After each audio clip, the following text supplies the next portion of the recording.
Welcome to another episode of Dead Times, the only horror movie podcast recorded from inside a goat barn.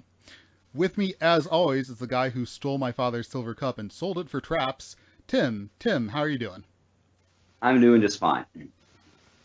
That's good. And tonight we have a special guest star, Josh. Josh, how are you? I'm doing pretty good. All right. We are going to be talking about The Witch Night, the fairly recent, but very much a horror classic movie that's only a few years old. Okay, Tim, what are your initial thoughts on this movie? My initial thoughts at the time were that I wanted someone to hold me. It was I was saying this to you when we were texting earlier, but I'm really glad I didn't watch this by myself, which I was going to, but I was telling my sister about it. And she was like, "Hey, I'll watch it with you," which I think she later regretted, because we were both pretty emotionally destroyed by the end of the movie. We were just kind of sitting on the couch next to each other with 100-mile stares. It is a deeply disturbing movie. Yeah, it's not an easy watch. Yeah, and it goes out on a fucking high note. Like the last 5 minutes are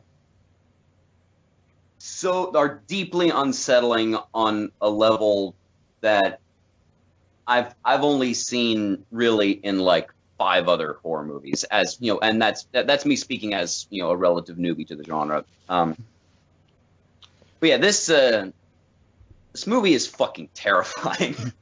It is easily the most viscerally frightened I've been by any movie that we've covered on this podcast so far. Even though I've enjoyed every movie that we've talked about, and there are some that are probably a little dearer to my heart than this one. You know, like I love Trick or Treat, and I loved Carrie, and I love the original Godzilla. But this one really gets under your skin in a way that I don't think I was fully prepared for. Yeah, it's definitely more psychological horror than anything, which is why it unfortunately didn't do very well in the box office when it was released. Not that it was marketed as a traditional horror movie, which is a problem a lot of horror movies like this have, but for instance, my sister, I'd been hyping this up to my sister as like my favorite horror movie, this and that, and she hated it, just because it wasn't. And she really likes horror movies, but it was not a convention. It's definitely not a conventional horror movie. It's very slow, but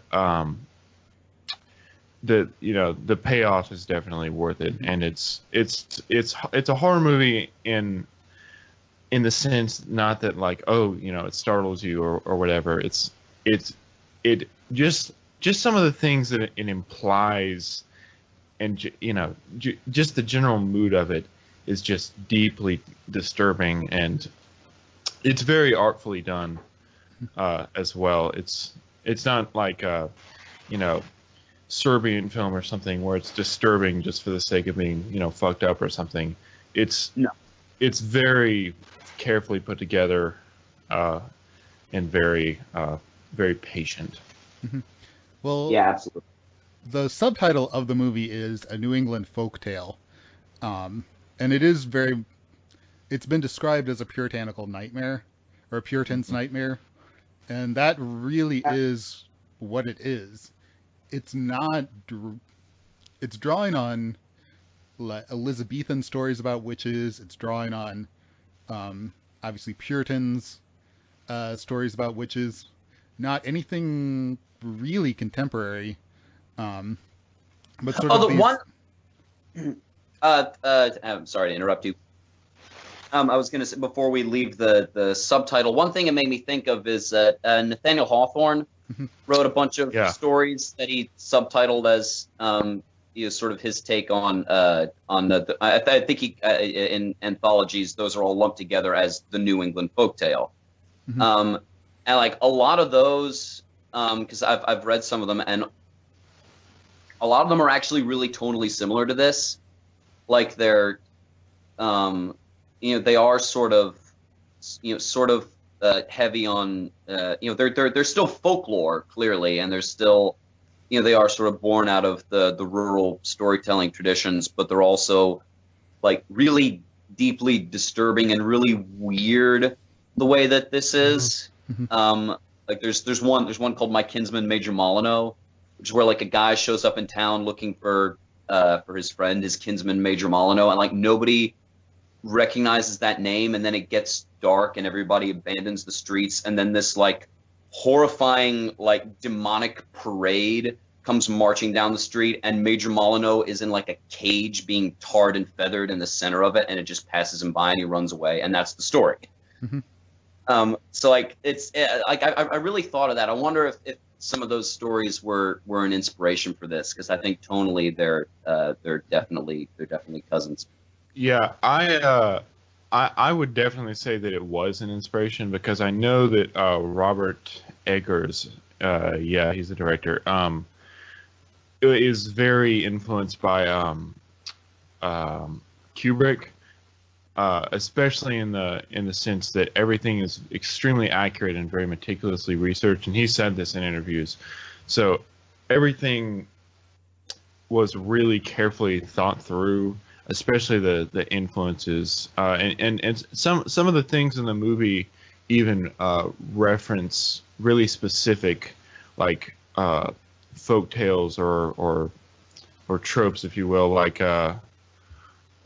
the baby's blood being rubbed in the crotch in that one scene is actually to help the witch fly, according to like folklore. So just little details like that are in there. So I would definitely say that was an influence, because this movie was like really heavily researched. Cool.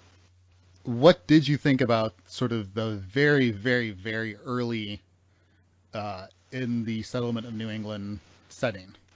I mean, it is kind of astonishing the level of detail that goes into it. The thing that I kept marveling at was the dialogue, that just how, and the accents that the actors use. Like it's kind of relentlessly faithful to the time and place in which it's set, to the point where the dialogue can sometimes be a little hard to follow.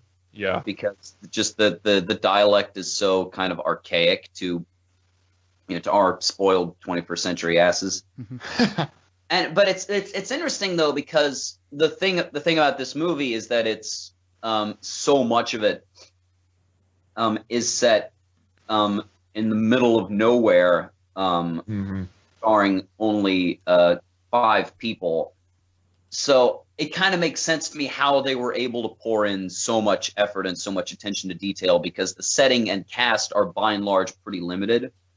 Like in order to do a period piece, like a really faithful period piece that has like a really big cast and lots of different locations, like you need a higher budget than what A24 is probably able to pony up. So I thought it was really smart and really economic to make that combination. Yeah, that they sort of realized, okay, if we're gonna have sort of this tiny amount of things to be in control of, then we really can be really exact about it. Yeah. And they were like, even just the fabric used in the clothing was apparently like they figured out what materials would have been used. Wow. So yeah. One thing I remember watching the movie, I watched a bunch of interviews and whatnot with the director, and he or read interviews as well. But one thing that I remember him saying is like his advice to like new filmmakers was to focus on craft like more than anything else. And I guess that extends to just like every minute detail, whether it be camera angles. The religious aspect of the movie was one of the, I think, the scariest things about it. Like when I saw this with my friend Bradley, who Tim knows. Bradley. But when we, yeah. Hi, Bradley. But, Yeah, shout out to Bradley. But I remember when we got back to our apartment after seeing this movie, Bradley sat down and started reading the Bible because the movie scared him so bad. Just in like that, like, fear of the devil sense. And like it really does get under your skin. I prayed a little bit because I'm actually a practicing religious person, and like I got that impulse too upon watching it. Yeah, it's like this. I have a little fear for my immortal soul right now. Yeah, it also functions interestingly as like a critique on religion, because a lot of the horror elements come from the religion-induced paranoia of the family. That although it is established clearly that there is an actual witch, a lot of the bad shit that goes down is from the violence that comes from the father's religious fanaticism, and the fact that they're even out in the wilderness is because of religion. So just that it functions really interestingly as a critique as well. Yeah, and I was gonna say, like, one of the coolest things about that to me is that it's really fair because it makes it clear right at the start that this is an extreme, that this is religiousness taken to this weird extreme where you end up rejecting society, rejecting Puritan society, which is like if Puritan villages aren't religious enough for you, then you have a problem. And that I thought was sort of the ultimate point of this movie, is that if you shun society, then you place yourself in the company of other things that shun society. That's a good point. Yeah. There's sort of 2 points that I want to bring up. Which the first is that this family's particular branch of Christianity is very much sort of the hellfire and brimstone. They are constantly talking about how they are debased sinners who are unworthy of salvation. Their religion is horrifying, to say the least. Yeah. As someone who was raised in a Christian family, their religion is very much sort of a perversion of like grace and the message of Jesus, because it is entirely based on how just much of a wretched, unworthy human being you are, and that they are all sort of these debased, monstrous creatures. Yeah, and the thing is, at the time, that was pretty mainstream Christian thought. But this guy just goes even further into it. Yeah, I mean, and there's certainly sects of Christianity that go into that today. I mean, there are a lot of them actually. They're usually sort of voted around this time last year. Yeah, they're usually sort of non-denominational churches out in the country that are, again, hellfire and brimstone, and you're all going to hell. Yeah. And then conversely, along with that, is that one of the things that makes this movie, I think, very compelling and sort of different is that there isn't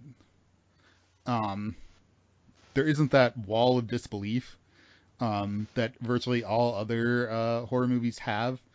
These are people who fundamentally believe that there are witches in the woods and will act upon that belief throughout the entire movie.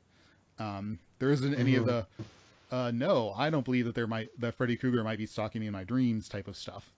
These are people who 100% believe, yes, there is a witch in the woods, and then yes, all this stuff is about witchcraft, and not sort of the contemporary Mother Nature worship type of witchcraft that exists now, but like old school Bride of Satan. Again, the Puritan's nightmare of what witchcraft would be. Which is how I think this movie reconciles being sort of a critique of religious extremism in which actual black magic and the literal devil are a factor, is the idea that if you go to this horrible extreme, then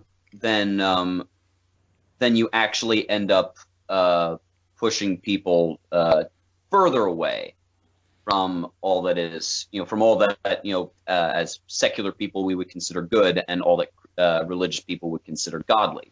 And the father has this realization, like towards in the start of the third act, is that he realizes that, oddly enough, for all of their constant talk about how we are creatures of sin, that he never realized what his central sin was, which was pride. Yep. That it was actually the greatest sin that he acted upon that led him to make all of the to take all the actions that he did, which he thought he was doing for the sake of righteousness, like taking his family out to the middle of nowhere to start a shitty corn farm. And what's interesting about just the critique aspect is that it's not even necessarily a perversion of the religion at the time. Like that kind of what we would think of as extremist kind of version of religion was like that was how, I mean, maybe the father probably took it to an extreme that other Puritans at the time didn't. But even so, just that's why they kicked them. That's why they kick him out. Yeah. Because if you don't shut up every once in a while, then we can't have you around. Yeah, but just that kind of extreme nature is the norm back then, and just by presenting that kind of uber realistically, as we said, it kind of drives the point home even further. Absolutely. Which I mean, because it is directly because of their behavior, their sort of overly religious behavior, that delivers them right into the hands of the creatures of the devil. Yep. Yeah. Well, there's so it's not saying that their fears are unfounded. It's just that their actions are misguided.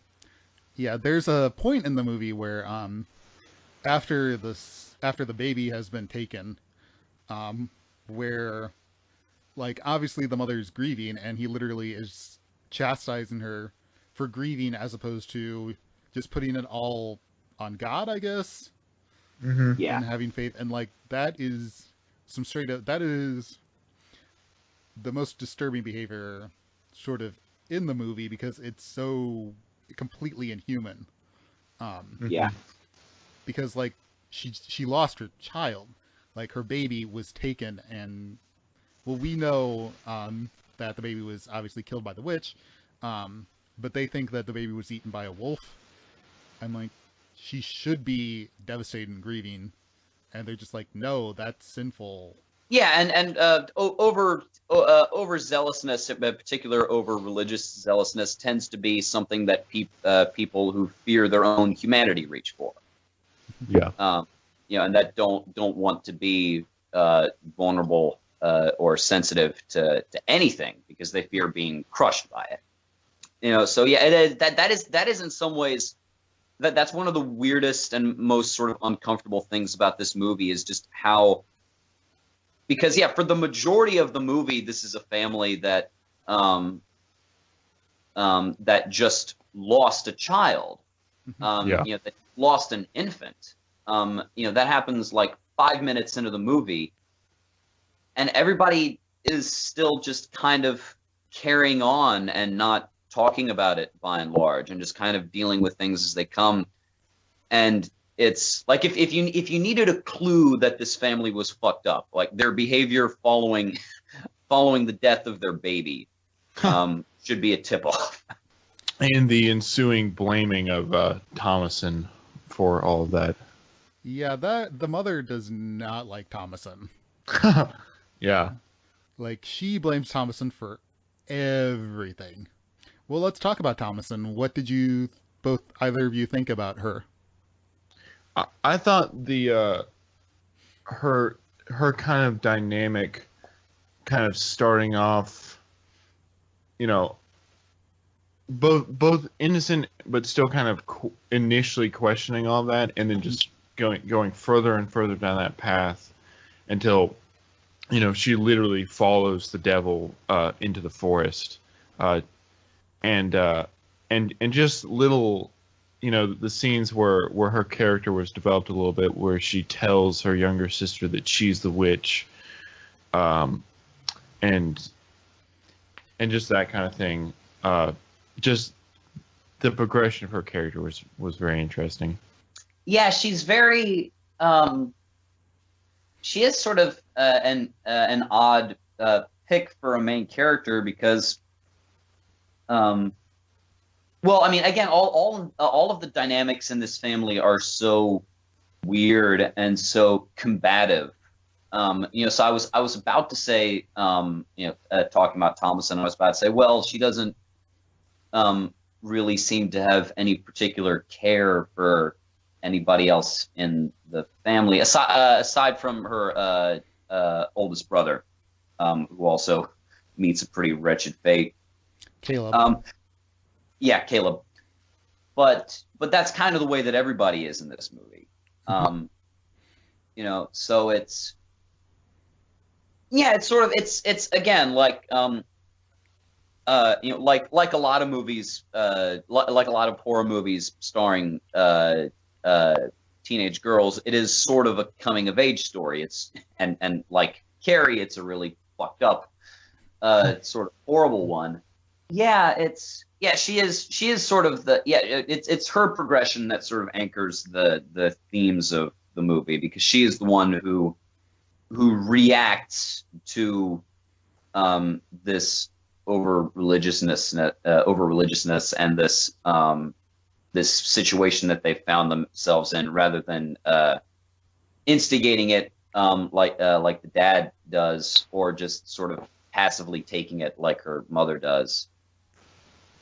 That she's the one who sort of bears the brunt of it, and ends up having the most extreme reaction in a way. Yeah, because she was literally accused eventually by her entire family of being the witch, and she kills her mom over it. Yeah, which was oddly satisfying. Yeah, it is funny because like when I saw that it was called The Witch, and I saw that it was set in Puritan times, I was like, okay, the famous actual horrifying thing that went on in New England in Puritan times were the witch trials, where people were falsely accused of being witches, and executed for it. And so I was wondering, I was like, how is this going to be both? How is this going to juggle that? And because I knew that it was a supernatural horror movie, I was like, but so how is it going to get across the sort of ignorance and horribleness that led to that while still having actual supernatural elements in it? And so I thought all of the dynamics surrounding the suspicion of Thomason, because that's the thing about witches, is that the entire myth of the witch is born out of fear of femininity. That's why they inflict all their damage using brooms and cooking utensils. It's fear of feminine empowerment.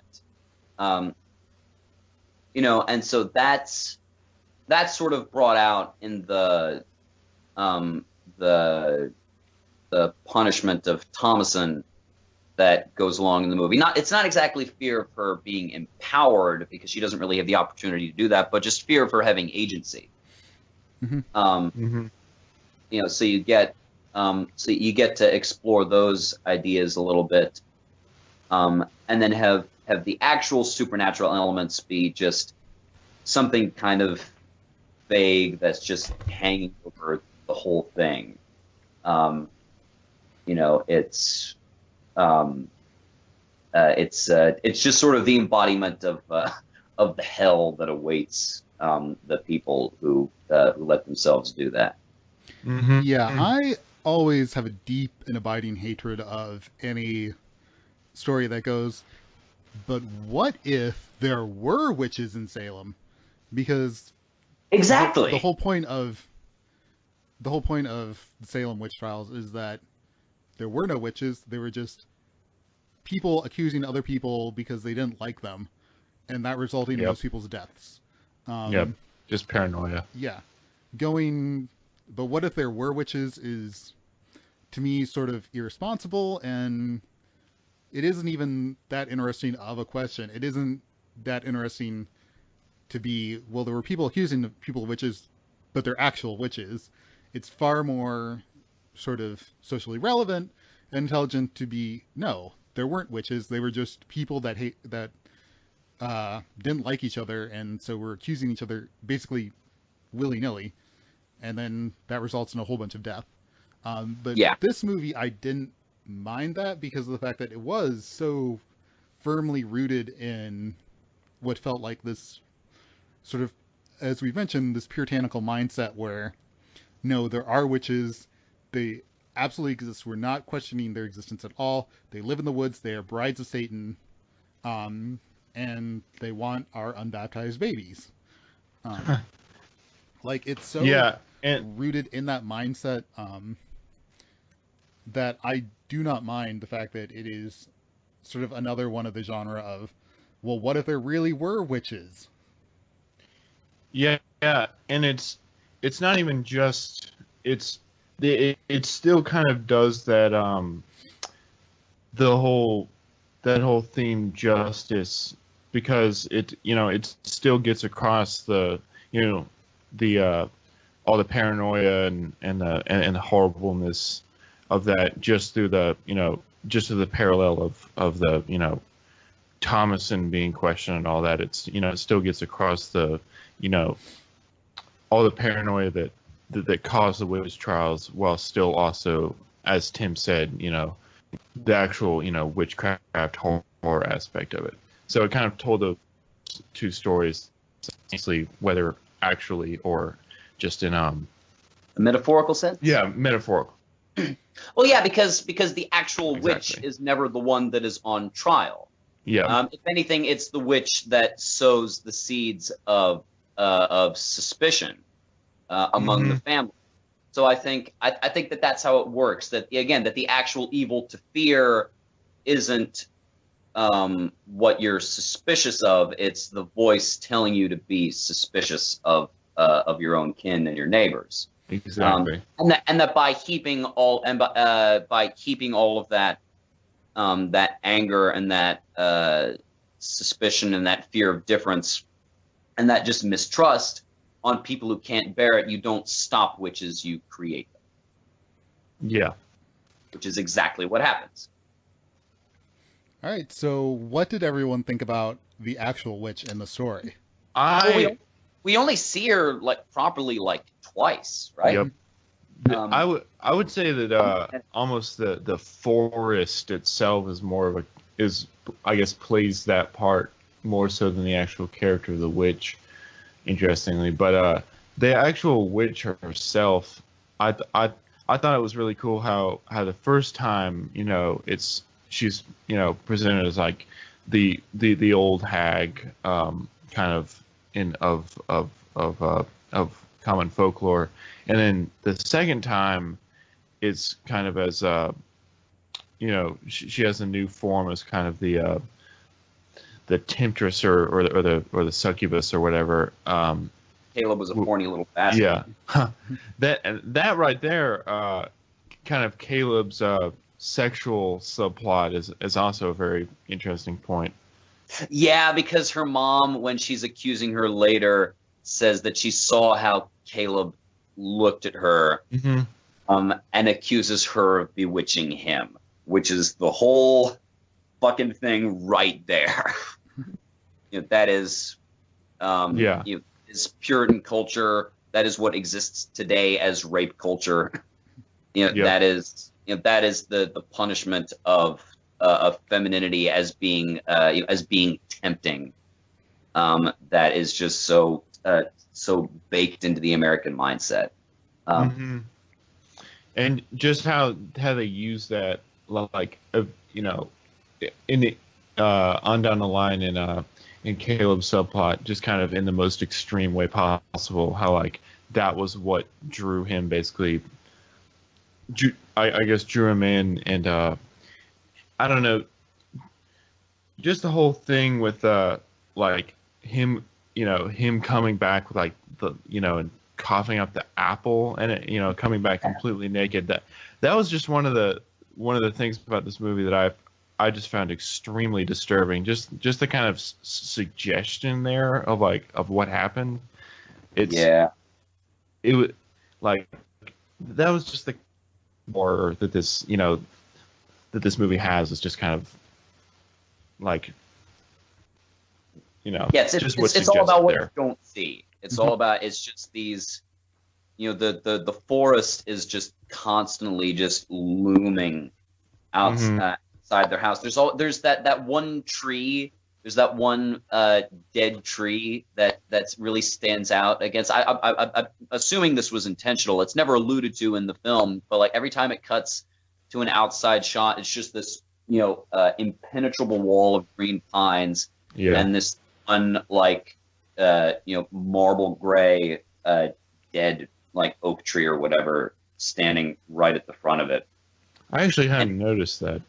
Yeah, it's this specter of not just that, but just the woods in general. It's this looming shadow, and again that that this was this is where the head of the household chose to take his family, because he rejected society, and that by doing that he chose to go out and live on the edge of abject darkness, which eventually sends some things out of the darkness to come and fuck with them a little bit, and then draw the survivors in. Because the witch doesn't really even seem to have much of a plan per se for this family.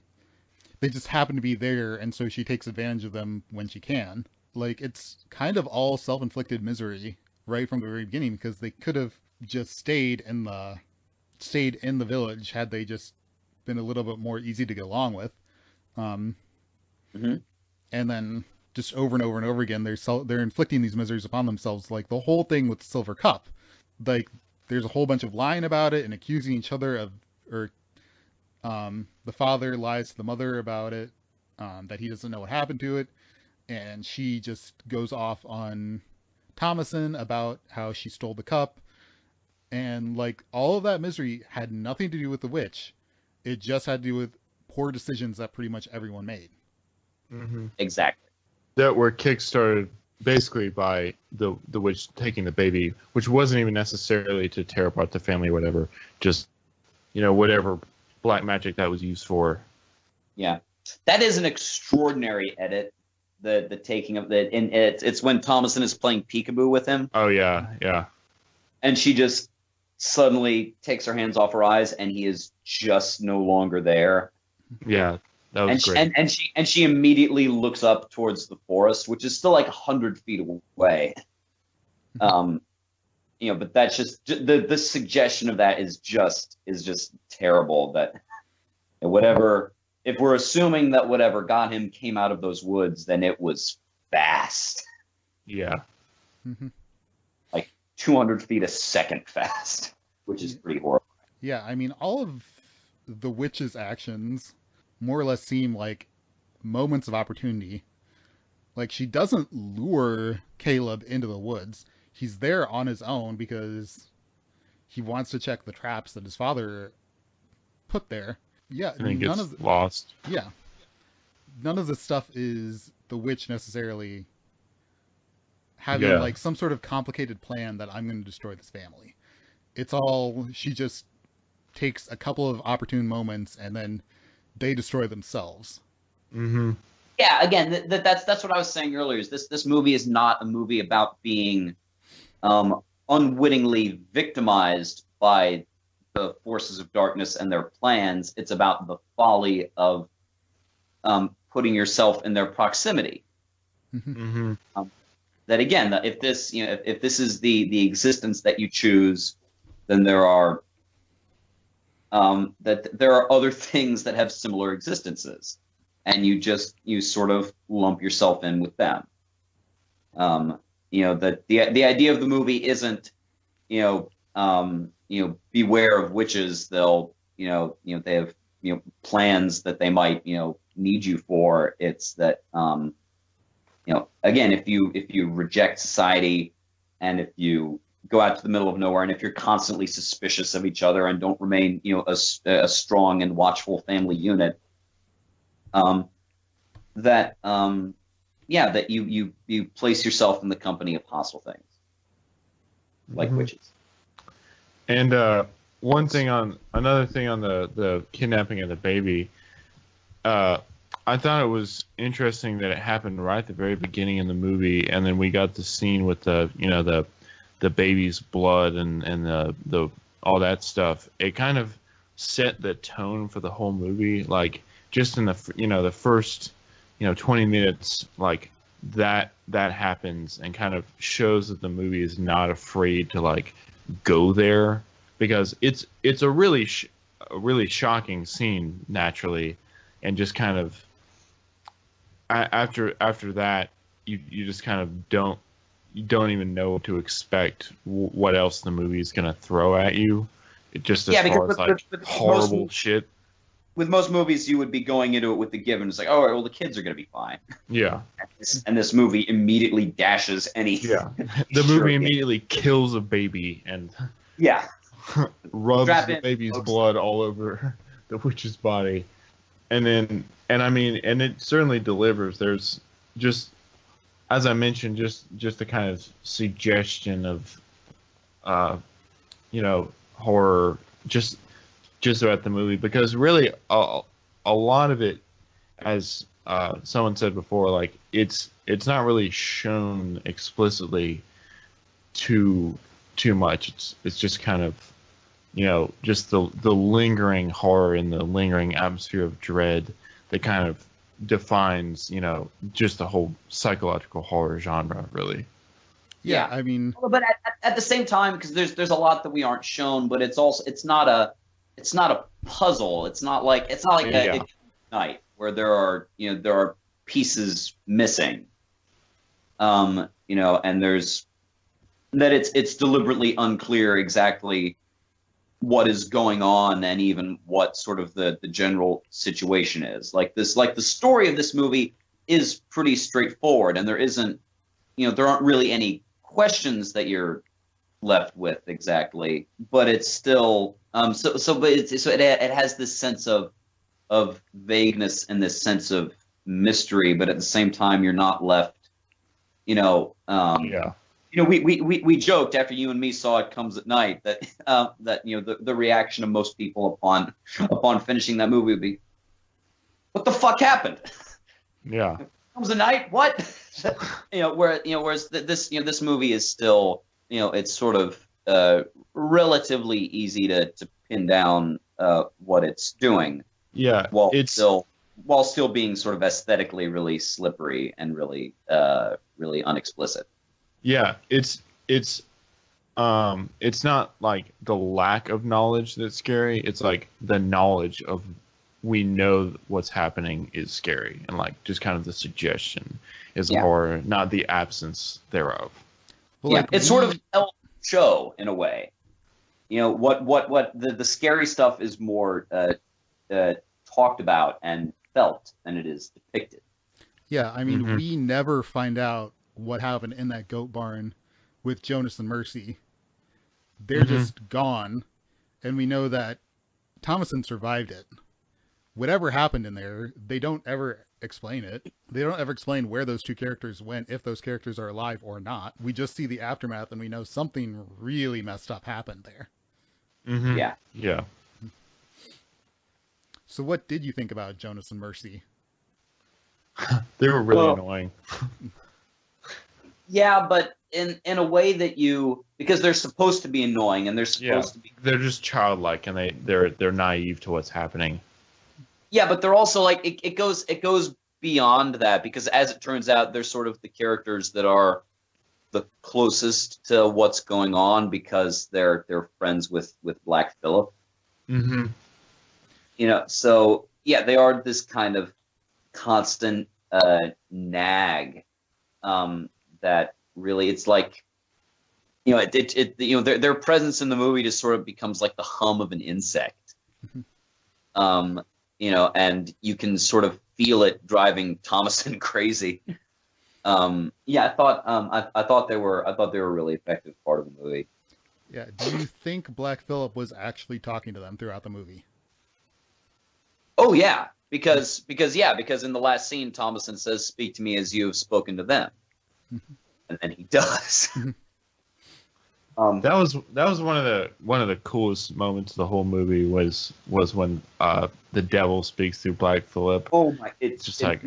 That messed me up so much, just because like his voice is mixed like 10 decibels higher than everything else in the movie. Like it's super close and super stereo. That we've been hearing this kind of natural sounding dialogue, so the exchange goes, and she says, speak to me as thou spoke to the other two, and then there's a beat. What wouldst thou like to know? Yeah. And it's so. And it doesn't show Black Phillip or anything. It just like shows her reaction to hearing that. Yeah, you just have to imagine that. Oh, it's so good. And then the black shape like moves behind her and like puts his arm around her. Like that to me was the most evocative and the most frightening scene in the movie is that conversation with Black Phillip. Yeah, who I guess because earlier, because he kills the dad, and then as it turns out is maybe the devil, which I think goes against the rules. Generally the devil isn't allowed to just kill people. But I guess again it's there's this idea that he brought it on himself. Mm-hmm. And the scene with Black Phillip and the father is notably, I think, the only actual jump scare in the movie. Because remember the camera is trained on the father, and it just sits there for a minute. You get used to it, and then there's he's jolted to the side with the goat ramming into him, and as the rest of the movie is really slow, atmospheric, patient. The only actual quote unquote conventional horror jump scare we get is the devil killing the father, and it did scare the shit out of me when I saw it. I did not expect that. Yeah, the only other thing I think is kind of a jump scare is it's more of a jump cut is when we cut away from inside the barn as it zooms in on the witch, and then she turns around and as the music is building and she starts to cackle, and then it immediately cuts away. Mm-hmm. Like that's not a jump scare exactly, but it makes a similar sort of impact. Mm-hmm. That and the when she's seducing Caleb, and as she pulls him in for a kiss, and then she reaches up suddenly, and it's this withered hand, which is accompanied by a doom. That made me squirm a little. Yeah. The soundtrack to the movie, while we're on that subject, is another really cool atmospheric element. It was just a kind of weird, dissonant, noisy, strings and I can't imagine why you liked it so much. Huh? Yeah. Weirdly different and noisy. But yeah, it just really the kind of off vibe to everything was really accented by the kind of off vibe of the music. Like it just the kind of weird scraping noises that almost simulate the kind of trees in the forest and that kind of thing. Yeah, but at the same time, it doesn't feel anachronistic, which I feel like could have been a problem. So it's still mostly strings. Mm-hmm. It's not it's usually not like anything electronic, Mm-hmm. which I feel like could feel really jarring given the setting. Mm-hmm. That's a really interesting and really tough line to walk. Yeah, definitely.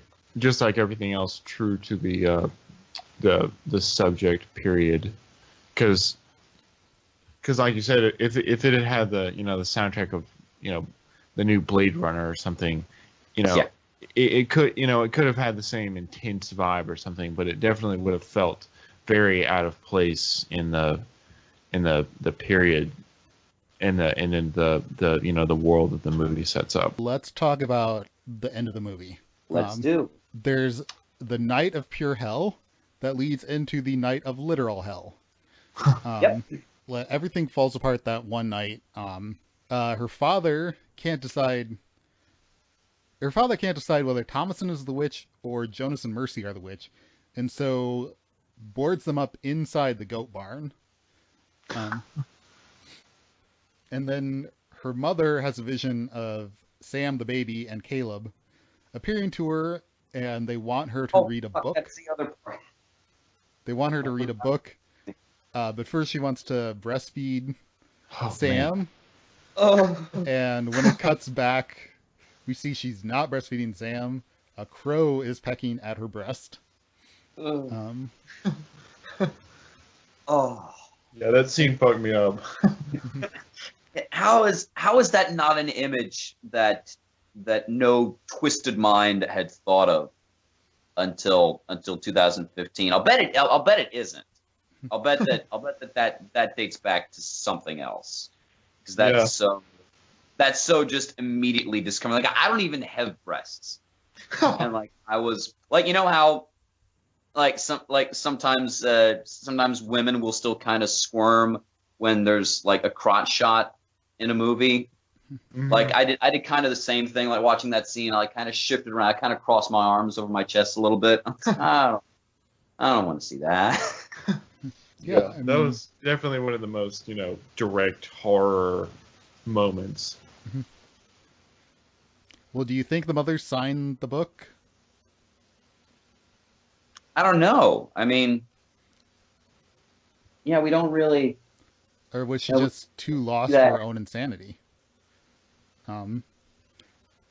Because she's way more caught up within just breastfeeding Samuel than she is to Caleb keep wanting to talk to her about the book.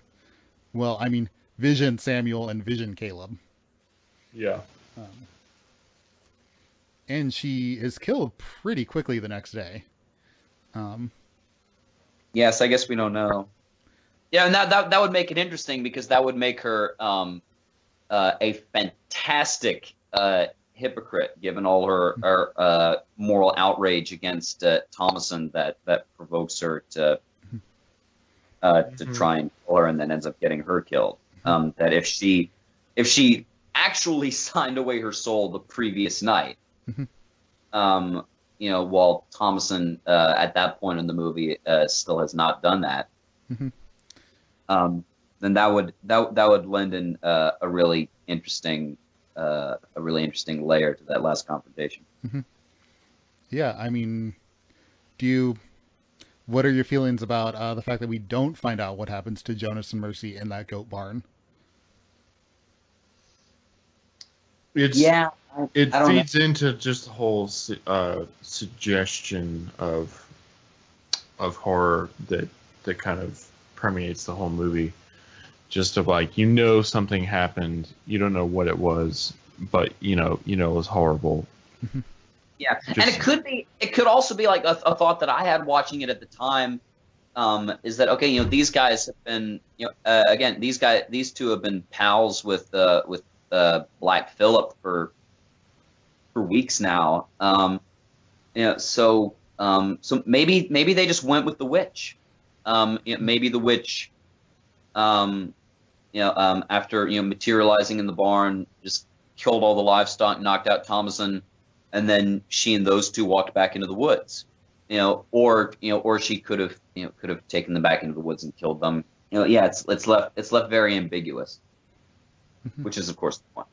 Okay, and then Thomason, with her entire family dead, takes a nap, as one does when their family has been massacred, uh, and wakes up the next. Having only woken up like 5 minutes prior. Yeah, and the next night, she has her conversation with Black Phillip, who wants to know if she wants to live deliciously, and then Great. he takes her into the Noted. woods to a black magic ritual of women flying, and Thomason flies herself. That was a great shot, like the final shot in the movie, Yeah. with the arms stretched out, like floating above the fire, with the backdrop of the trees and everything. Yeah, and see again, like this, like that ending fits so well with this movie's sort of simultaneous story about the legitimate threat of the devil and being a critique of Puritanism. Is that, you know, the point sort of made by that is if you deny people all pleasure, then given the opportunity, they will seek pleasure in excess. Mm-hmm. You know, that if if you make your children grow up on a farm in the middle of nowhere, with nothing for amusement, not showing them very much affection, making them constantly memorize Bible passages and recitations about what sinful monsters they are, that the craving for freedom and for living deliciously is actually strengthened by doing that. That you make them more vulnerable to being seduced by actual evil when it comes along, because that's the thing, is that now that her by and large horrible family is gone, Thomason could have just made her way back to town, and she could have been fine.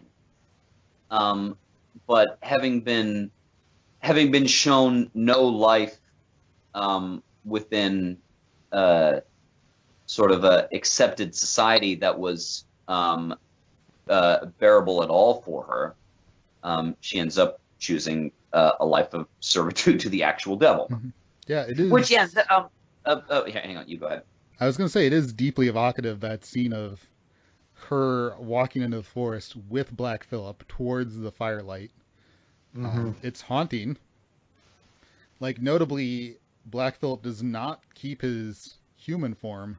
He goes back to being a goat.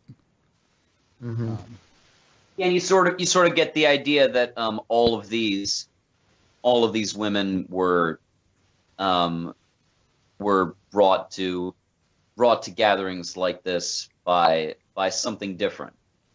That it probably wasn't this particular goat for all of them, but it was all the same. But yeah, and I definitely think, because I saw I was looking at some reviews of the movie from when it came out, just to kind of gauge people's feelings on it.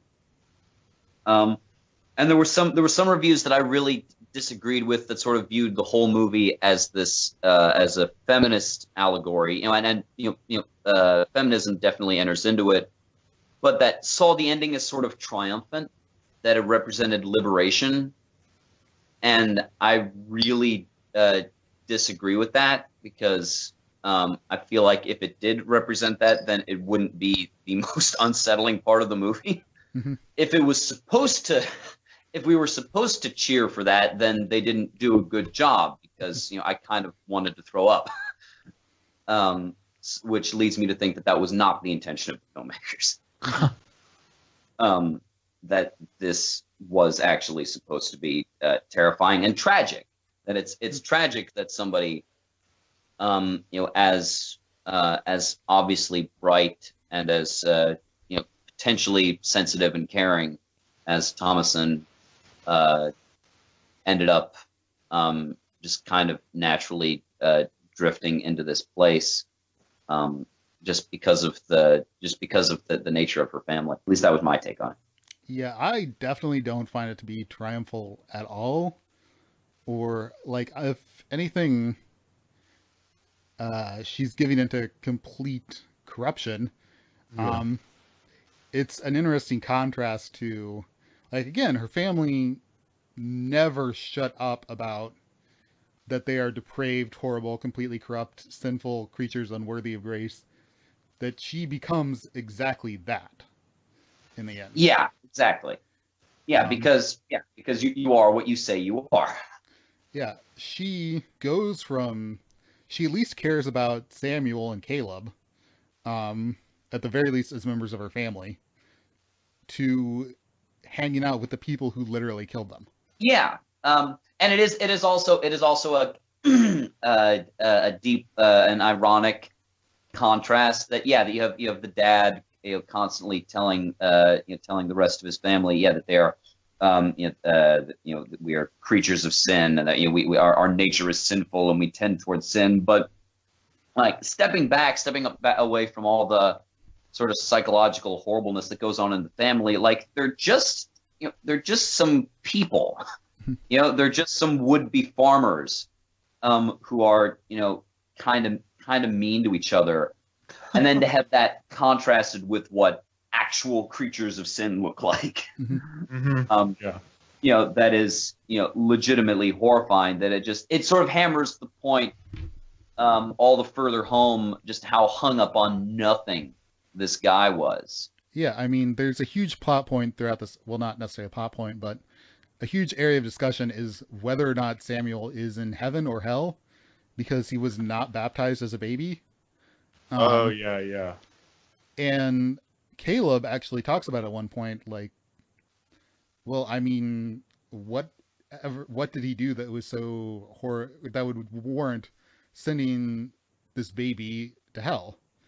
And again, it just goes back to sort of that their view is that you don't have to do anything. You just are this sort of corrupt, horrible, monstrous being. Which, Yeah, and and that this movie's response to that is and by way of contradicting it is to say you have no idea how much worse it gets. Yeah. Like you cannot fathom the evil that actually exists in the world. And it's just sort of, the family definitely does not seem to grasp the finer points of theology other than sort of that we're sort of horribly sinful creatures. It definitely does not understand that there's anything else to Christian theology other than sort of this deeply masochistic, self-loathing streak that they have. And yeah, that is compared and Christianity has often throughout history become this sort of cult of masochism, which is rather unfortunate. And again, this movie is definitely about that. As characters, they are not on guard for actual evil. They're just, because they're so convinced that they're evil to begin with. And again, for Thomason, there really isn't, well, there is a psychological slide, but from her point of view, there really isn't a psychological slide from sort of being this wretched sinner type of person to being an actual bride of Satan. Exactly. What she becomes at the end is what the rhetoric that she was fed by all her life by her father indicated she was already. Yeah. All right. So, do we have any final thoughts on The Witch? Definitely the most affecting horror movie I've ever seen. Which is why it's my favorite one, for sure. I've never really felt so, I guess, violated by a movie after watching it as I did The Witch. Just the kind of, I mean, obviously I've had, strong reactions to horror movies before, but never really quite like this, especially just in just in the kind of critiques it presents and in the kind of horror that is present and suggested. Yeah, I think it's a great movie. It is gorgeously shot. It is exquisitely acted and exquisitely written. Yeah, and even outside of being a horror film, it's a deep and meaningful film that has a lot thematically going on, which is what we've been discussing. And at the same time, it is really deeply disturbing and pretty terrifying. Yeah, and I think it's the most I've been scared by a movie since starting doing this podcast, certainly. And it's I struggle to think of a movie that scared me substantially more. I can maybe think of other movies that scared me as much, that got as much sort of under my skin, but nothing substantially more. Like this is way up there. Yeah, it's an extraordinary piece of work. All right, well, let's get to our final segment, Best Death. Who had the best death of this in this movie? Tim, why don't you go? I would say Caleb. Oh yeah, I forgot. I was thinking the dad, but yeah, Caleb's. Yeah, Definitely the most dramatic. Yeah, I think I'll go with Caleb too, just because that's an extraordinary scene. Yeah, and it's not clear what we were seeing there. Was that him actually being saved, or did they witness him being damned before he died? Again, that's left really unclear. And yeah, that scene is hard to watch, man. Yeah, I'll go with that one too. Well, yeah, I mean, there's all the praying, and then there's screaming accusations at each other, and demonic intervention, and it is a wild scene. Yeah. I'm gonna go with the death of baby Samuel. Yep. I think that's a good one too. Pretty viscerally disturbing and really sets you up for what's going on in this movie. Yep. Yeah, absolutely. All right, so thank you for listening. I'm your host, Peter. I've been your co-host, Tim. And I'm the special guest, Josh. Good night. Right. Night. Bye.